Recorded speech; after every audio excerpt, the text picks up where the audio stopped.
ሶስት ቋንቋዎች ልትናገር ይገባት ነበር ዘገየ akkam jirtu dhaggeeffattoota keenya deebinee dhufnee jirra jechuudha akkuma jiru jidduu kana addaan babbannee jirra jechuudha waa'ee xiinxala maal irratti addaan bannee jira sababa baay'inaa fi loodii hojii irraa kan ka'e jechuudha garuu immoo waa'ee barnoota irratti waan tokko isin maxxansaa jira isin immoo subscribe like comment gochaa hin jirta waan ta'eedhaa fi subscribe comment like gochuu hin dagatinaa maybe video keessa isin biraan geenne waan sanaan galle kanaaf haalli itti deemaa jiru baay'ee xiqqaadha. Har'a qabadhee kasinii dhufe waa lama jechuudha mata duree lama qabadhee dhufe mata duree inni jalqabaa jechuudha waa'ee Master Combatiin kan wal qabatu yoo ta'u mata duree inni lammaffaa immoo Daaqoon Daani'el Kibrat waa'ee afaan Oromoo ilaalchisee maal jedhee kan jedhuu fi irraa kan dubbatu ta'a jechuudha. Akkuma jalqaba irratti kaasuuf yaaletti waa'ee Master Combat irraa waan xiqqoo kan dubbannudha jechuudha ammallee iyyiitiin waa'ee Master Combat deebitee jirti akkuma jalqaba irratti jechuudha taap godhaa jedhanii iyyaa turan ammallee iyyiinsi isii ittuma fufee jira jechuudha akkuma taap isanitti jechuudha.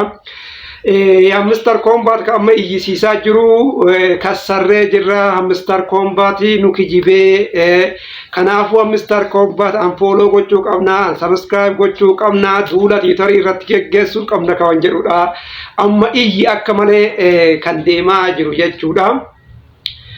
Kanarratti wanti jechuu barbaadu waanuma gabaabaa tokko jechuu barbaada jechuudha namni kennaa yeroo baay'ee jechuudha waan karaa salphaan jechuudha odoo xaarii tokkoon xaariin osoo hin ifaajin osoo baasii tokkoon baasin karama salphaan osoo humna tokkoon baasin qarshii argatuu barbaada jechuudha. Qarshiin akkasitti argatu hin jiru yoo kan argamullee ta'e qarshiin karaa sanii argamu qarshii baay'ee xiqqaa ta'e akka ta'e tilmaamuun asuma achi waan nama rakkisneedha jechuudha. Namoonni baay'ee yaada irratti kennaa turanii qarshiin karaa salphaan argamu tokkollee akka hin jiraanne yoo maka argamullee ta'e immoo xiqqaa akka ta'e waan namatti asii achi namatti akeekuutu jira jechuudha. Keessumattuu ijoolleen keenya yeroo isaanii bal'aa kan irratti gubanii fi yeroo isaanii kan irratti nyaatan baay'eetu jira jechuudha. Ijoollee sanitti xiinsammuudhaan waan tokko itti dhagahamuun jiraachuu danda'a. Jalqabumarraa kana hubannee beekuu qabna jechuudha. Namoonni adda addaa yaamicha godhaa turanii lakka wanni qarshiin karaa salphaa kanaan argamu waan hin jirree fi onlaayinii yoo dalagachuu barbaadan karaa yuutuubii, karaa tiiktookii, karaa feesbuukii onlaayiniin dalagachuun ni danda'ama.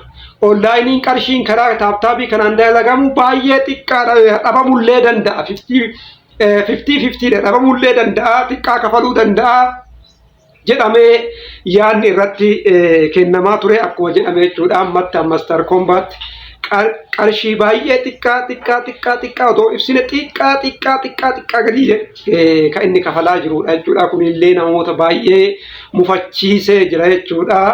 Kanaaf homaa gochuu hin dandeenyu amma wanni guddaan jechuu dandeenyu waan akkanaa irraa barachuun akka danda'amudha jechuudha. Of duratti illee waan akkanaatiin gowwoomsannee sa'aatii kenna gubuu hin qabnu jechuudha. Waan xiqqoo akkanaa kana akkuma salphatti gowwoomsamuu hin qabnu waan jedhu kan isinii kaasu ta'a jechuudha.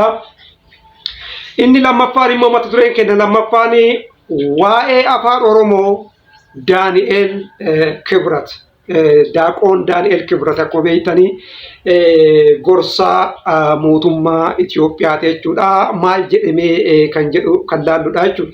Kanarratti wanni beekuu qabnu yoo ati jabaatte yoo ati aangoo qabaatte hunduu si faarsa hunduu si jala fiiga.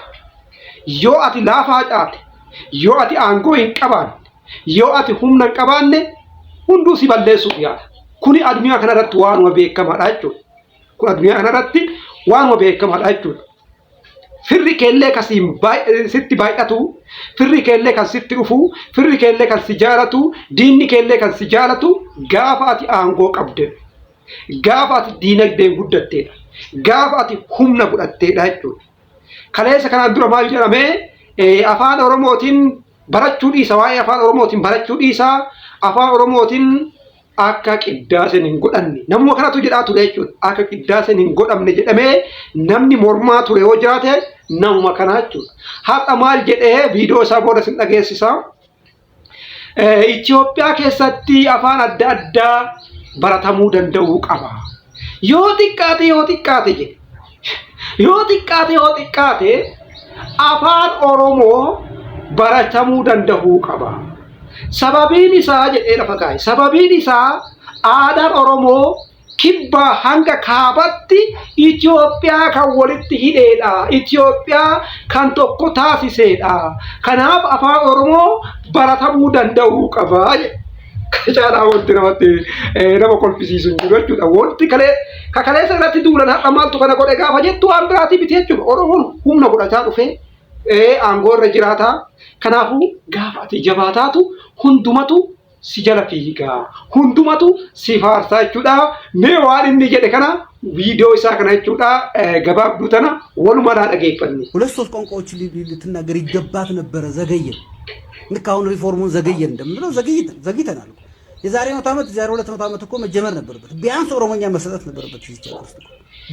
ቢያንስ ሌላው ይቀር ቢያንስ ኦሮሞኛ መሰጠት ነበረበት እኮ።